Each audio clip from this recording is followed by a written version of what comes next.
Tricks in the ratio analysis. सबसे important ratio analysis ये जो है हमारे अकाउंटिंग रेशियोज के बारे में होता है। अकाउंटिंग रेशियोज मींस क्या? तो हमारे अकाउंटिंग रेशियोज मतलब जो हम हमारे फाइनेंशियल स्टेटमेंट के बेसिस पे करते हैं एनालिसिस। तो फाइनेंशियल स्टेटमेंट मींस व्हाट?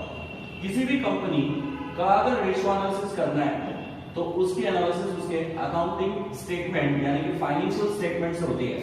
तो दोस्तों आप लोगों ने फाइनेंशियल स्टेटमेंट तो सुना ही होगा, आपने trading account, profit and loss account, आपने बैलेंस शीट के नाम सुने होंगे।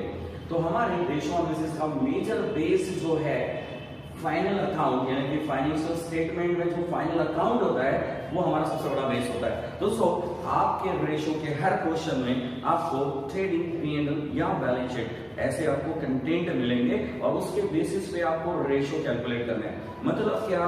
तो आपके सामने स्टेटमेंट्स अवेलेबल रहेंगे, आपको रेशियो फार्मूले अप्लाई करना है और आपको आंसर निकालने हैं। कुछ क्वेश्चन दोस्तों बड़े क्रिटिकल होते हैं जिसमें फाइनेंशियल स्टेटमेंट होते ही नहीं है, जिसमें आपको रेशियोज की वैल्यू दी रहती है और उस वैल्यू के बेस पे आपको वेरिएबल्स यानी कि जैसे कि current assets, current liability, fixed asset, fixed liability, sale, debtors, cost of goods sold, ये सब वैल्यू कैलकुलेट करना होता है। तो हमारे रेशियो एनालिसिस के अंदर खासियत क्या है? दो पार्ट में स्ट्रक्चर है। तो पार्ट 1 इज जहां पे स्टेटमेंट्स अवेलेबल है और रेशियो लगा के, फार्मूले लगा के, वैल्यू पुट करके आंसर निकालें। द पार्ट 2 इज जहां पर आपको स्टेटमेंट नहीं दिया रहता है, जहां पे आपको रेशियोज निकाल के दिए रहते हैं और उस रेशियोज के निकाले हुए वैल्यू के बेसिस पे आपको वेरिएबल्स फाइंड करने होते हैं। जैसे मैंने आपको बोला कि करंट एसेट फाइंड करना है, करंट लायबिलिटी फाइंड करना है और इन सबको फाइंड करके आपको बैलेंस शीट स्टेटमेंट बनाने होते हैं। तो दोस्तों आपके एग्जाम में क्या आएगा?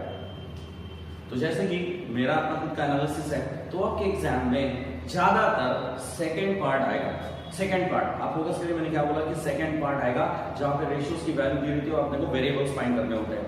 लेकिन फिर भी सेकंड पार्ट सॉल्व करने के लिए हमको फर्स्ट पार्ट को समझना बहुत जरूरी है और फर्स्ट पार्ट समझने के लिए हमारा ये जो ट्रिक हम अभी डिस्कस कर रहे हैं ये समझना बहुत जरूरी है। तो दोस्तों ये है हमारा रेशियो एनालिसिस का ट्रिक वीडियो। तो थोड़ा ध्यान देते हैं इसमें क्या ट्रिक्स होगी, राइट? तो सबसे पहले अगर मैं फाइनेंशियल स्टेटमेंट की बात करूं तो इसको हम क्लासिफाई करते हैं पार्ट्स में। जैसे कि एक होता है रेवेन्यू स्टेटमेंट। फाइनेंशियल स्टेटमेंट के अंदर फाइनल अकाउंट जो होता है उसके अंदर में ट्रेडिंग और P&L को रेवेन्यू स्टेटमेंट बोला जाता है, जिसके अंदर हम क्या रिकॉर्ड करते हैं? एक्सपेंस एंड इनकम और नेट प्रॉफिट, ग्रॉस प्रॉफिट, सब सारे आइटम्स इस ट्रेडिंग एंड P&L अकाउंट्स के अंदर आपको अवेलेबल होते हैं, राइट? दोस्तों उसके बाद एक हमारा स्टेटमेंट होता है जो आपको अच्छे से मालूम है, जिसको हम लोग बोलते हैं बैलेंस शीट। तो दोस्तों बैलेंस शीट एक स्टेटमेंट होता है, ये हमारा दूसरा फाइनेंशियल स्टेटमेंट का एक हिस्सा होता है। तो ट्रेडिंग, P&L और एक है हमारा बैलेंस शीट। बैलेंस शीट में क्या होगा? तो दोस्तों आपको यहाँ मिलेगा असेट्स एंड लायबिलिटीज और यहाँ क्या मिलेगा आपको? Expense and income. तो दोस्तों कुछ रेशियोज हमारे एक्सपेंस और इनकम के होते हैं, कुछ हमारे एसेट्स और लायबिलिटी के रिलेशन वाले रेशियोज होते हैं। और सबसे इंपॉर्टेंट बात कि एक और सेगमेंट होता है जहां पे हम रेशियो कैलकुलेट करते हैं, जिसको हम बोलते हैं मिक्स स्टेटमेंट। दोस्तों मिक्स स्टेटमेंट मतलब क्या? मिक्स स्टेटमेंट मतलब कि आपके कुछ रेशियोज निकालने के लिए आपको ट्रेडिंग और P&L और साथ में बैलेंस शीट भी अवेलेबल करवा के देगा। दैट इज ट्रेडिंग, P&L और बैलेंस शीट। ऐसे करके आपको मिक्स स्टेटमेंट यानी कि सारी बातें आपके क्वेश्चन में अवेलेबल होगी। कुछ क्वेश्चन ऑनली ट्रेडिंग, P&L पे होते हैं, कुछ क्वेश्चन ऑनली बैलेंस शीट पे होते हैं, कुछ क्वेश्चन मिक्स स्टेटमेंट पे होते हैं। दोस्तों तो जो भी आए, जैसे भी आए, हमको उस हिसाब से रेशियो पूछेगा। जैसे आपको स्टेटमेंट, P&L और ट्रेडिंग दिया है तो रेशियोज भी ट्रेडिंग और P&L के पूछे जाएंगे। अगर आपको बैलेंस शीट दी है तो रेशियो भी बैलेंस शीट के पूछे जाएंगे।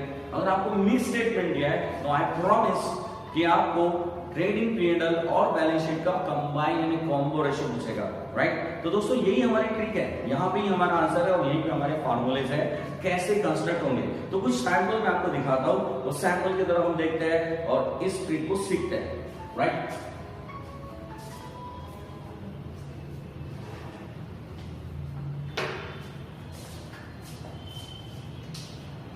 दोस्तों अभी देखो ट्रिक क्या है। ट्रिक ये है कि अगर मैं बोलता हूं फाइनेंशियल स्टेटमेंट यानी कि ट्रेडिंग और P&L स्टेटमेंट में बोलता हूं तो क्या होता है, इसके रेशियो कैसे होते हैं, ठीक है? चलो देखते हैं दोस्तों, कुछ सैंपल मैं आपके सामने रख देता हूं। इसके रेशियोज होते हैं ग्रॉस प्रॉफिट रेशियो, क्योंकि ये प्रॉफिट इनकम एक्सपेंस का है, इसलिए ग्रॉस प्रॉफिट रेशियो होता है। उसके बाद होता है नेट प्रॉफिट रेशियो, एक होता है एक्सपेंसेस रेशियो और एक्सपेंसेस रेशियो, और उसके बाद होता है ऑपरेटिंग रेशियो। ये बड़ा फेमस रेशियो होता है, इसके बारे में आपको पूछा जाता है क्वेश्चन में, ऑपरेटिंग रेशियो। फिर उसके बाद ऑपरेटिंग एक्सपेंसेस रेशियो। ये रेशियो क्या होता है? इंडिविजुअल एक्सपेंसेस, और ये होता है कंबाइंड ऑपरेटिंग एक्सपेंसेस रेशियो। तो दोस्तों हमारे क्वेश्चन के अंदर हमको 1 2 3 4 5 ऐसे करके हमको ट्रेडिंग पीरियड के कुछ रेशियोज दिए होते हैं। उसके बाद इन रेशियोज को अगर आप निकालना है तो दोस्तों इसका आंसर हमेशा एंड हमेशा परसेंट में कैलकुलेट होता है। क्या में कैलकुलेट होता है? परसेंट में। इसके फार्मूले बनाने की भी ट्रिक्स मैं आपको समझाता हूं, बहुत ही सिंपल है, राइट। अगर ट्रेडिंग कैंडल का रेशियो है तो वो इस पैटर्न के रेशियोज होते हैं, अगर वो ऐसे रेशियो है तो उसका आंसर परसेंट में आता है, परसेंट में। दोस्तों देयर आर 3 कैटेगरीज, कुछ रेशियो परसेंट में आते हैं, कुछ रेशियो टाइम्स में आते हैं और कुछ रेशियो प्रोपोर्शन में आते हैं। ओके नाउ, तो जो रेशियो परसेंट वाले होते हैं उसका फार्मूला कैसे बनता है? तो दोस्तों देखो ट्रिक क्या है, सिंपल। ये सारे के सारे रेवेन्यूज के जो रेशियो होते हैं ये सेल पर बेस्ड होते हैं, सेल पर। क्योंकि ट्रेडिंग पीएनएल के जितने भी आइटम्स है, एक्सपेंस के, इनकम के, एसेट्स का, एक्सपेंस और इनकम, तो जितने भी आइटम्स हैं वो सेल पर बेस्ड होते हैं। तो हमेशा सेल के रेशियो में उसको निकाला जाता है, यानी कि सेल के प्रोपोर्शन में। जैसे कि ग्रॉस प्रॉफिट, मान लेते हैं कि एक सेल 10 लाख का है, ग्रॉस प्रॉफिट 2 लाख का है, तो दोस्तों ये रेशियो होता है 20%। बोले कैसे?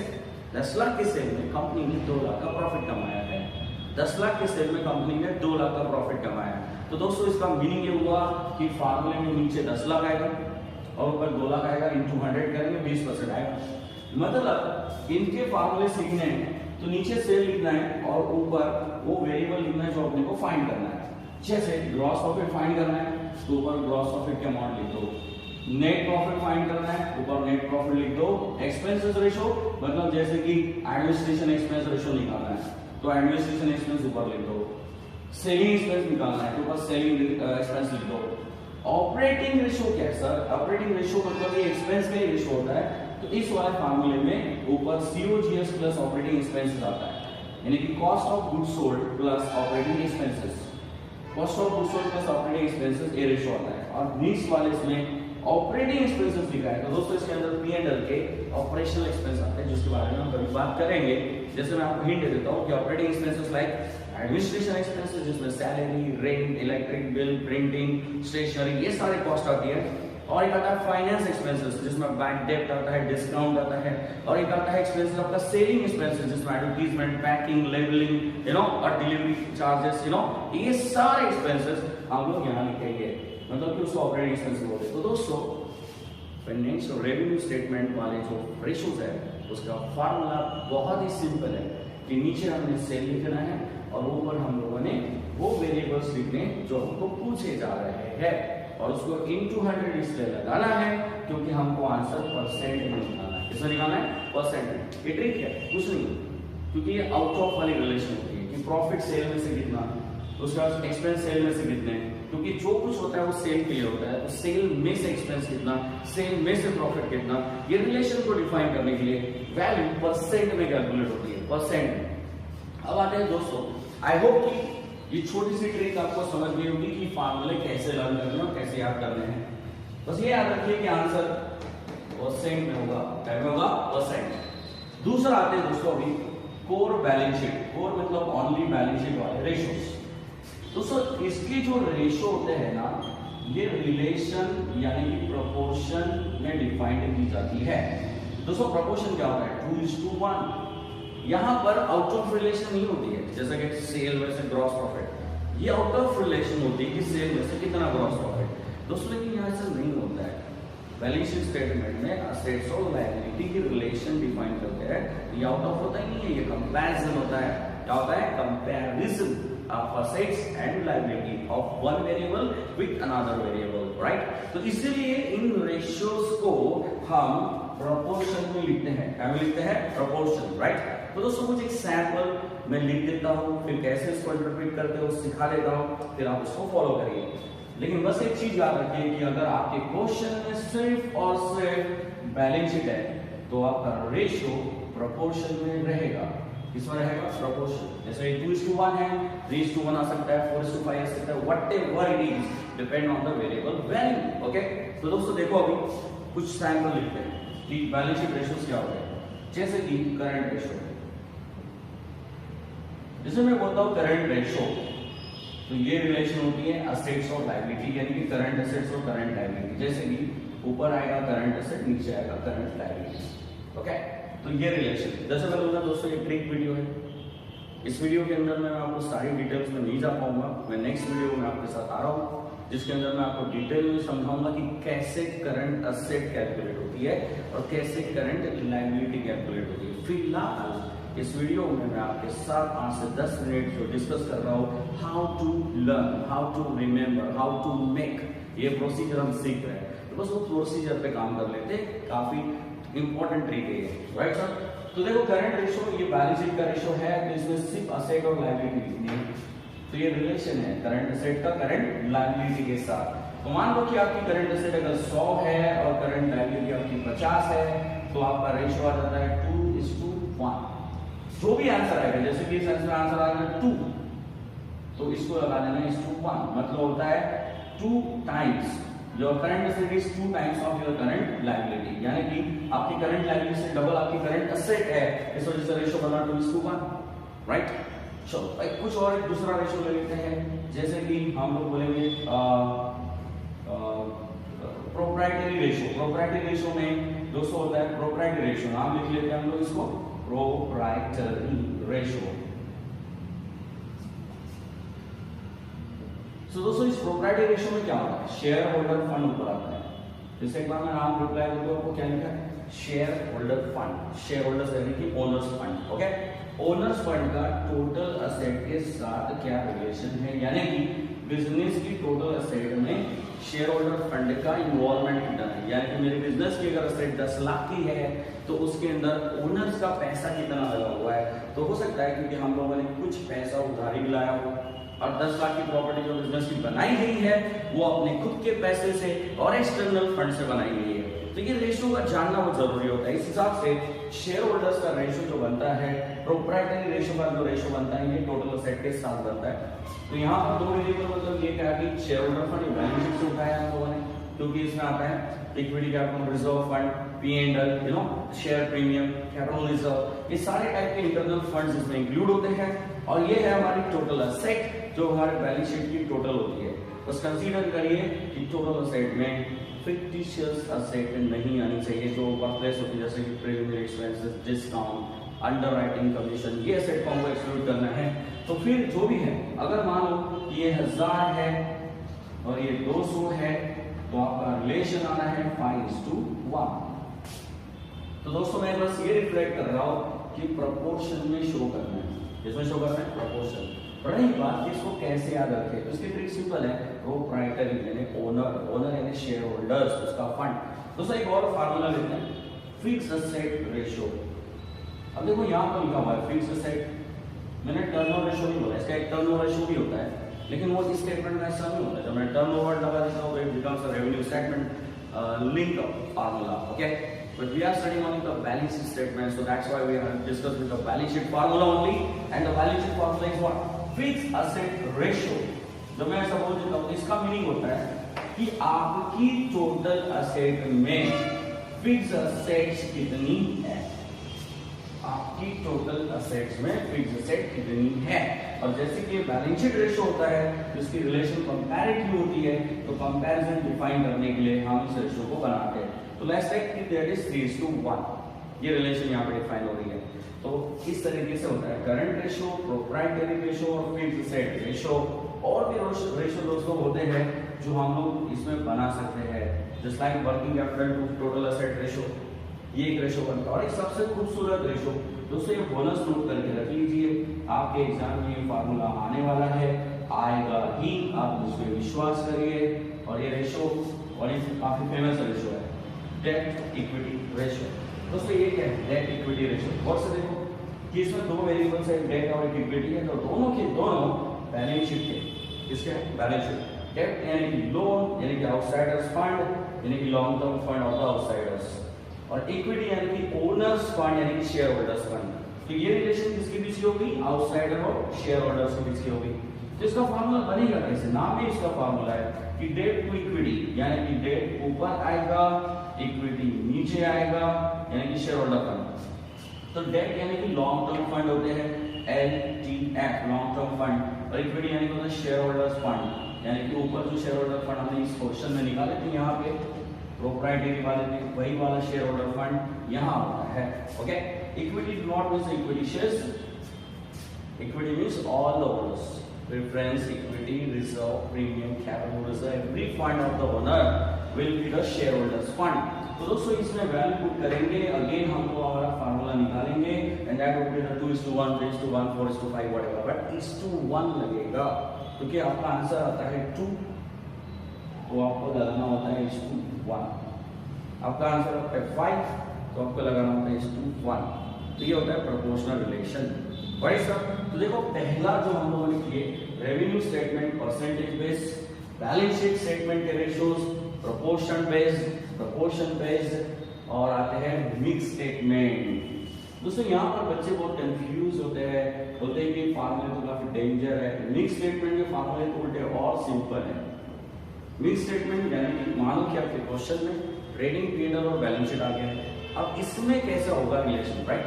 दोस्तों इसके सारे आंसर्स टाइम्स में आते हैं, टाइम आते हैं टाइम्स, मतलब टाइम्स क्या है, 2 टाइम्स, 3 टाइम्स, 4 टाइम्स, 5 टाइम्स। मान लेते हैं कि मेरा वजन 100 है, मेरे गली का वजन 50 है, तो इसका मतलब मेरा वेट उसका 2 टाइम्स है, तो 2 टाइम्स में डिफाइन किया मैंने इसको। ऐसे क्यों, क्योंकि रिलेशन स्टेटमेंट में है, और 90% रेशियोज इस वाले टाइप में सेल से रिलेटेड होते हैं, सेल्स जिसको हम टर्नओवर बोलते हैं, क्योंकि सारे रेशियोज में आपको टर्नओवर मिलेगा, जैसे कि डेटर्स टर्नओवर रेशियो। तो दोस्तों ये टर्नओवर मतलब यहाँ पे सेल है, ओके, तो सेल से मिलेगा। अब दूसरा एक रेशियो लेते हैं क्रेडिटर्स टर्नओवर रेशियो। तो साहब ये पता है क्रेडिटर्स टर्नओवर बोले तो सेल नहीं आएगा, क्रेडिटर्स टर्नओवर बोले तो परचेस आएगा, क्योंकि क्रेडिटर्स से कनेक्टेड है इस वजह से, ओके। उसके बाद इसमें आता है फिक्स्ड एसेट टर्नओवर रेशियो, उसके बाद इसमें आता है कैपिटल एम्प्लॉयड टर्नओवर रेशियो, इसके बाद इसमें आता है स्टॉक टर्नओवर रेशियो। तो sir working capital turnover ratio, WCRTR, working capital turnover ratio. तो जितने भी रेशियोज आप देख रहे हैं उसमें 99% टर्नओवर वर्ड यूज होता है। इसके अंदर में 1% चांस हो सकता है कि टर्नओवर वर्ड का इस्तेमाल ना हो और उसका आंसर टाइम्स में है, लेकिन जहां तक मुझे पता है तो टर्नओवर रेशियोज में ही इसके आंसर्स निकलते हैं, तो अपने को इसके आंसर्स टाइम्स में देने, टाइम्स में कैसे देते हैं जरा हम एग्जांपल ले लेते हैं। जैसे डेटर्स टर्नओवर रेशियो सीखते हैं सर दोस्तों, तो DTR का फार्मूला अगर मुझे बनाना है टर्नओवर में, तो ऊपर हमेशा याद रखिए सेल आएगा, क्या आएगा, सेल, और उसके बाद डेटर्स आएगा, राइट सर। दोस्तों हो सकता है कि वीडियो में फार्मूला ना आ रहा हो, तो मैं थोड़ा इसको शिफ्ट कर देता हूँ इधर। DTR का फार्मूला नीचे ऊपर आएगा सेल, क्योंकि टर्नओवर रेशियोज है, और नीचे आता है डेटर्स यानी कि एवरेज डेटर्स। अगर 2 डेटर्स दिए हैं ओपनिंग क्लोजिंग, तो उसको एवरेज कर दो। अगर सिंगल डेटर्स है तो सिंगल डेटर लिख दो, 2 डेटर्स है तो एवरेज कर दो डिवाइडेड बाय 2, सिंगल है तो सिंगल डेटर ले लो, तो sale upon debtors, that's it, ये है फार्मूला। इस फार्मूले से क्या डिफाइन हो रहा है, तो दोस्तों हमेशा एक चीज होती है कि 10 लाख सेल हमेशा बड़ा रहता है और डेटर्स की वैल्यू हमेशा छोटी रहती है। मान लो कि 1 लाख के डेटर्स है और सेल्स है 10 लाख का, तो इसका मीनिंग क्या होगा, 10 टाइम्स। इसका मीनिंग कौन, 10 टाइम्स। क्या है इसका मीनिंग सर, 10 टाइम्स मतलब क्या, 10 टाइम्स क्या डिफाइन कर रहा है ना, टाइम्स। अब आपको समझा दो, कंपनी ने 10 लाख का सेल किया और आज उधारी 1 लाख की बची है, मतलब कंपनी ने 10 गुना कलेक्शन किया है, यानी कि 10 बार कलेक्शन किया है, that is called 10 times, okay, 10 times. इससे क्या डिफाइन हुआ, इससे ये डिफाइन हुआ कि कंपनी सेल जो करती है उसके कितने मल्टीपल टाइम्स में कलेक्शन करती है, ये रेशो को देखने के लिए। इसी रेशो के बेसिस पे हम डेज भी निकाल सकते हैं। जैसे दोस्तों जिसको हम DTR को एक और तरीके से एक्सप्रेस कर सकते हैं कि DTR इक्वल्स टू, इसको हम लोग बोलते हैं debtor collection period, debtor collection period, DCP, debtor collection period. तो दोस्तों इसको ऐसे भी निकाल सकते हैं कि 365 दिन में आप 10 बार कलेक्शन करते हो 10 टाइम्स, तो इसका आंसर आएगा 36.5 डेज, यानी इसका इनडायरेक्टली मतलब क्या हुआ कि साल में 10 बार कलेक्ट करते हो तो हर 36 डेज के बाद कलेक्ट करते हो, राइट। तो 365 दिन में, लेकिन 36 day after 36 day after 36 day after, ऐसे 10 बार, ओके। तो इसका मतलब ये रेशो क्या एक्सप्लेन कर रहा है? ये रेशो आपकी फ्रीक्वेंसी ऑफ कलेक्शन को एक्सप्लेन कर रहा है। इसको बोलते हैं हम डेटर्स टर्नओवर, राइट। तो ऐसे कोई भी आप टर्नओवर ले लीजिए, एसटीआर ले लीजिए, ऊपर सेल लिखना है, मतलब इसमें कॉस्ट ऑफ गुड्स सोल्ड लिखते हैं। मैं आपके नेक्स्ट वीडियो में आऊंगा तो आपको ये सारी चीजें एक्सप्लेन करके समझाऊंगा। फिलहाल तो हम ट्रिक सीख रहे हैं कि फार्मूले को कैसे बनाते हैं और कैसे कैलकुलेट करते हैं, राइट सर। जैसे कैपिटल टर्नओवर रेशियो है, जिसमें हम लोग क्या करेंगे, ऊपर सेल और नीचे कैपिटल एम्प्लॉय। जैसे कि फिक्स एसेट टर्नओवर है तो ऊपर आएगा फिक्स सेल, नीचे आएगा फिक्स एसेट। अब ये क्रेडिटर्स टर्नओवर है तो जैसे हमने बोला क्रेडिटर्स, तो सेल तो नहीं आएगा।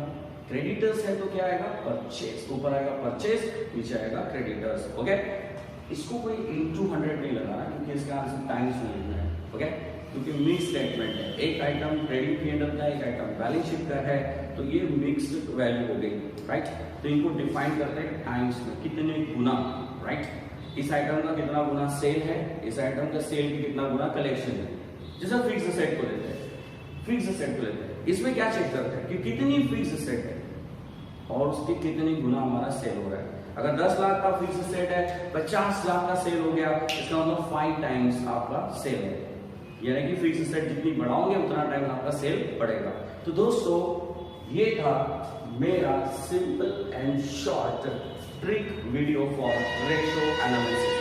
मैं चाहता हूं कि ये वीडियो आप अपने फ्रेंड्स के साथ शेयर करें और उनको भी बताएं कि राजेश सर आपके लिए आए हैं वीडियो में एमबीए के कुछ लेक्चर्स लेके। Just to contact me and just stay tuned with my video and subscribe this channel. I will be with a more video again.